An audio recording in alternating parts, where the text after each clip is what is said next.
Sam, you up here?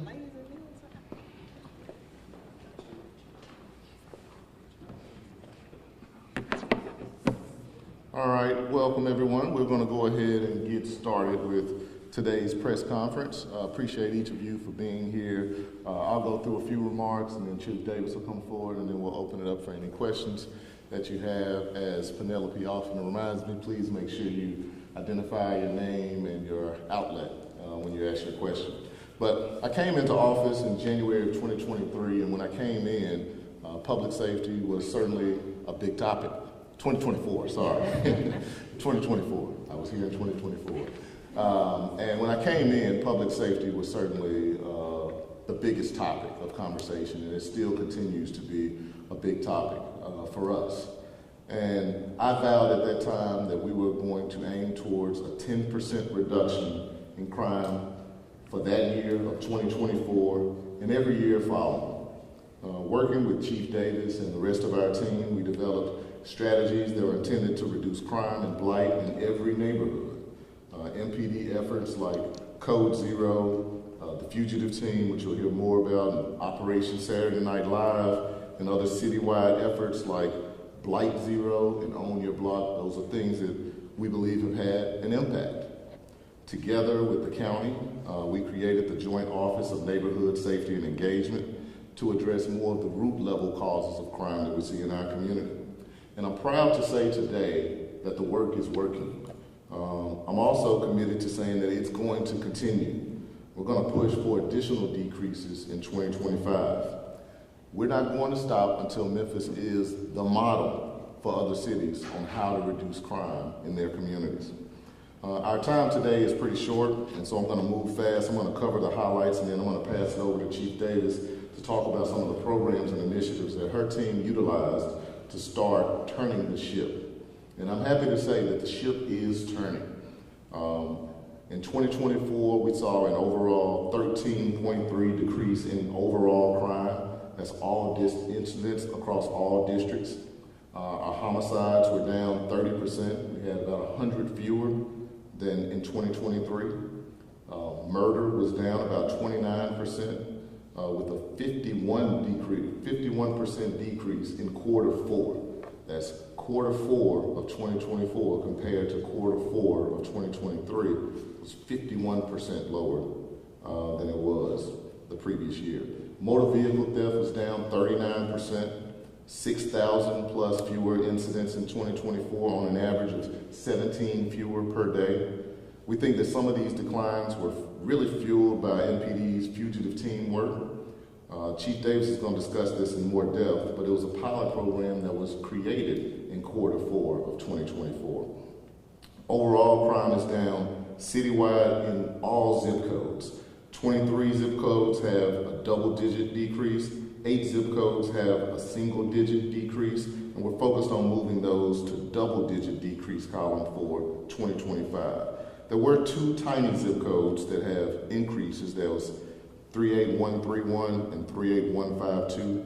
Both of them had fewer than 60 total incidents in 2024, but we see them and we're going to work to address crime in those locations as well. So again, this conversation today is to let you know that we are committed to continuing to do the work. We're encouraged by the 2024 numbers. We're trending in a better direction. We're not going to stop until Memphis is the model for how to reduce crime. And we're going to work to increase community engagement and growth in our great city. And so I'd like to bring up Chief Davis to shed a little more light. Over there. Great. Thank you, Mayor. And first of all, I want to say thank you not just to the mayor, but to this administration for giving us the support in the Memphis Police Department that we need in order to continue this work. Over the last 12 months, we have made significant progress, as the mayor has already said. I won't rehash all of the statistical data, but some of the initiatives were basically from thinking about crime from a holistic standpoint. And we've used that terminology over and over again. But we realize that we can't arrest crime away, and we have said that over and over again. Putting people in jail does not address all of the issues and the problems that we have in our city. And so from a holistic standpoint, we decided to create initiatives like Code Zero. And Code Zero was basically an opportunity for our officers not just to engage the public from a law enforcement standpoint, but to address some of the problem areas in the city from that holistic standpoint, whether it's inspections at businesses, whether it's blight, working with code enforcement to address properties that contribute to a crime-rich environment, whether it's traffic and drag racing and all of the other issues that our community is experiencing and have been a nuisance to us. We sort of encapsulate all of those different initiatives and enforcement efforts in our Code Zero operation. So 12 precincts experienced Code Zero operations. Out of all the 9, we went back to some of those precincts more than one time because of the fact that we saw persisting issues there. All our precincts saw at least one operation. Total arrests for our Code Zero operations was 627. We had 294 felony arrests. And for traffic violations, and traffic being a very, very serious issue for us in the city because we have sort of been in a place where we don't want to be as having traffic problems and fatalities in our city and drag racing and all of the other reckless driving. There have been over 3,000 traffic enforcement types of initiatives from our officers. Whether they were stops or traffic citations or some other type of interaction. Weapons seized were 88, stolen vehicles 8, and a total of 16 stolen vehicles were picked up during those operations, and cars towed were 72. Businesses that were checked by our community enforcement officers was 345. Our business inspections are just as important because we have nuisance businesses that sometimes harbor or sort of create a crime-rich environment as well. Our Saturday Night Live operation was really focused on downtown. We saw a number of incidents that occurred in 2023 and wanted to suppress some of that activity in the downtown space, especially since it's large crowds and a population of individuals that come to enjoy our restaurants and our various types of other activities, whether it's festivals or basketball games. So we wanted a safe environment for our citizens. And so Saturday Night Live really focused on all types of other violations, whether it was loitering, permits violations, reckless driving, drag racing, and a number of other quality of life issues. We even partner with code enforcement on various other types of zoning issues and blight that may have infected or affected the downtown area. Our fugitive team, something that we're really proud about, and I'll quickly say that the city of Memphis did not have an active fugitive team in the Memphis Police Department. We didn't have a fugitive unit. However, the city of Memphis had thousands of outstanding warrants on individuals that were guilty of committing violent crimes, and those warrants could not be executed by the Sheriff's Department alone. Many of those warrants belonged to the Memphis Police Department. And so we decided to put together a task force of individuals to actually focus on people who had outstanding warrants, and we prioritized them with the violent warrants first. There were over 838 people arrested during a 3-month operation of our task force team. 1,022 warrants have been cleared from this operation. 30 of those warrants were associated with gang members, and 32 resulted in recovering handguns. 18 were warrants that recovered long guns as well. And so we want to say that we're not done yet. We want to let our community know that this is not just a reprieve. We want to continue in this direction and keep our citizens safe, keep our businesses feeling like we hear you, and we want the city to be a place that everyone feels safe to live, work, and play. Our officers are resilient, they're committed, and they're really excited about the progress, but know that 2025 it's just going to challenge us just that much more in order to beat these great numbers. So I'm available for any questions that anyone may have, and I know some areas too. All right, thank you, Chief. And I think from there we'll open it up for any questions that you have. Again, please identify your outlet as well as your name when you ask. Yes, sir. Jack Billiou, Fox 13. I know, Chief, you kind of mentioned this just a second ago. You know, numbers are one thing, but I think what a lot of people are feeling, you know, they're not, a lot of the folks aren't seeing this improvement. What's your message to them about, you know, making them feel safer? Well, I guess we all need to really listen too, because I have heard community members say and business members say they feel the difference. And I think it's from being out there and going to some of these restaurants and actually talking to restaurant owners, letting them know that we're here for them. It's probably going to take more work, you know, for our entire community to say, yes, we know that there's this huge difference. As long as there are individuals out there who continue to commit crime, we're going to be all on top of that. We're going to continue this work, and we're not going to stop. We're not just trying to improve from last year's numbers. Right now, we're trending at 22's numbers, and prior to that, we want that feeling to be a sense of normalcy, that this is an anomaly, this is the new Memphis, and that's what we're seeking to do. Yes. Shay Arthur, News Channel 3. And playing off of that, right, you said the work is working. Personally, though, you've had a chance to really dive in and look at these numbers and see what is working, and maybe what's not working as well as you want it to. What do we need to look at, maybe a couple of different segments that you want to see improved? Is it burglaries, business burglaries, home burglaries, car break-ins? What can we expect? Well, I think we want to see even car break-ins improvements in that area. We've seen significant improvements, and you know, a 39% decrease in just auto thefts is huge. But we also want people to feel like they can park their vehicle in a restaurant and come out and that car is just the way it was when they left. But that's going to take everybody. It's going to take more cameras up. It's going to take more people being cognizant of this new environment that we all need to be observant, that we all need to take care of our own property as well. And so we really want to work harder in that visibility space and ensure that we have officers in places. We increase the numbers of officers downtown, and part of that command center is part of that making our community feel our presence and feel that this isn't a place that you want to commit a crime. So we still have some gaps, and we're going to keep working on them.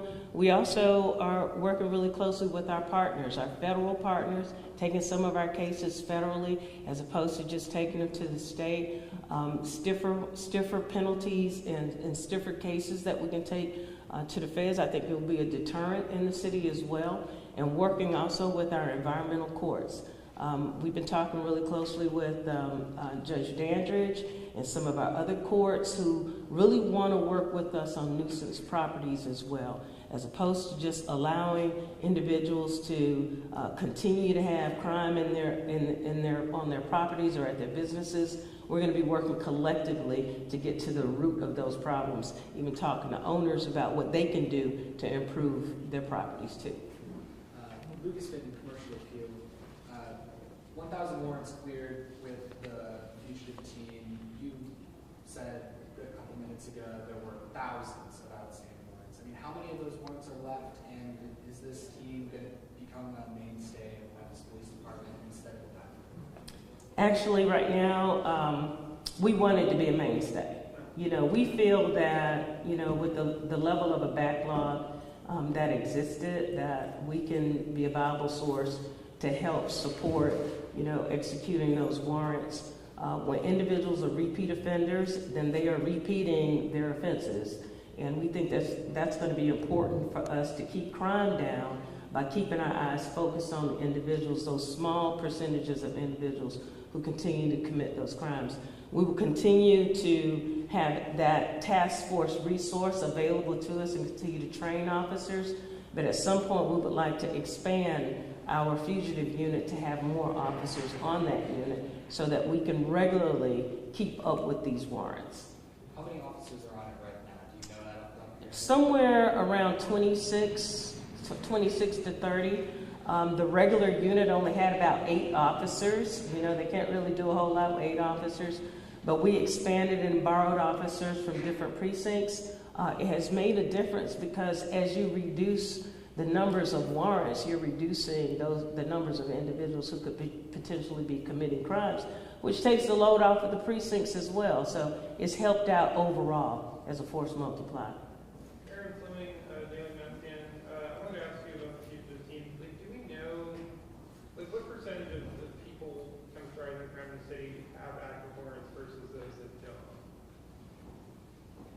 That's a hard question to answer right now. How many have active warrants right now? Right, like, so it's, you know, this fugitive team is helping to drive down crime in the city. Like, what percentage of people that are driving that crime have active warrants and they can be a target? So I think it's probably best for me and I can get that information for you.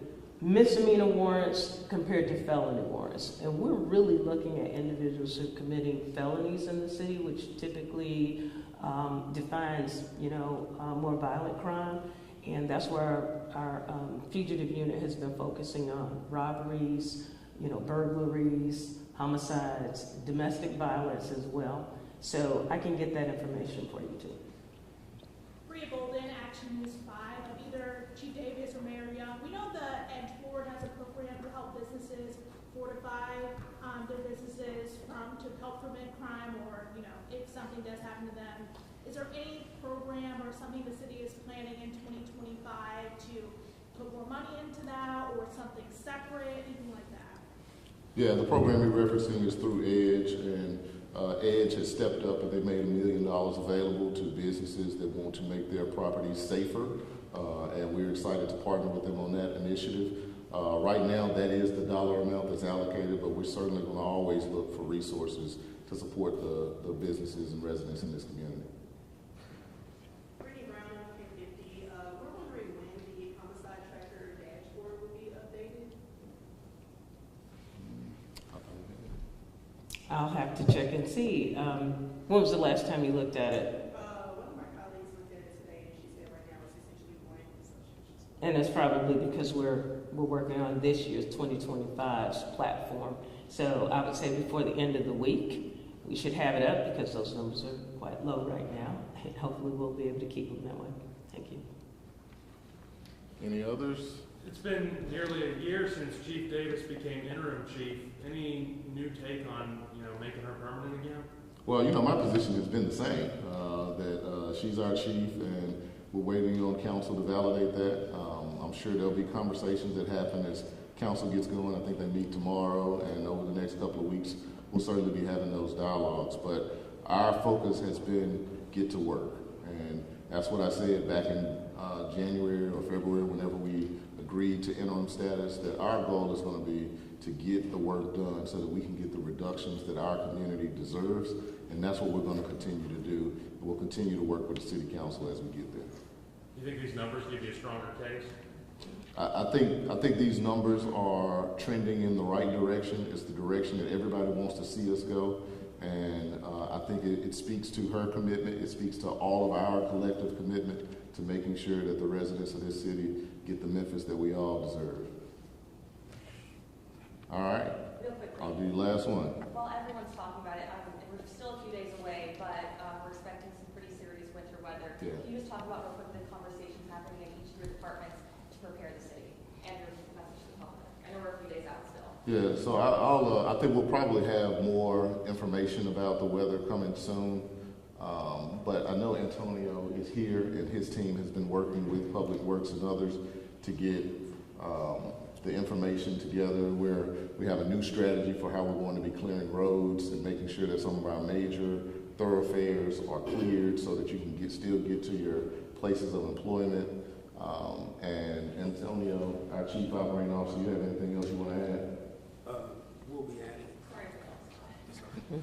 All right. So with regard to how we deal with the winter weather, we'll have information published on the city's website.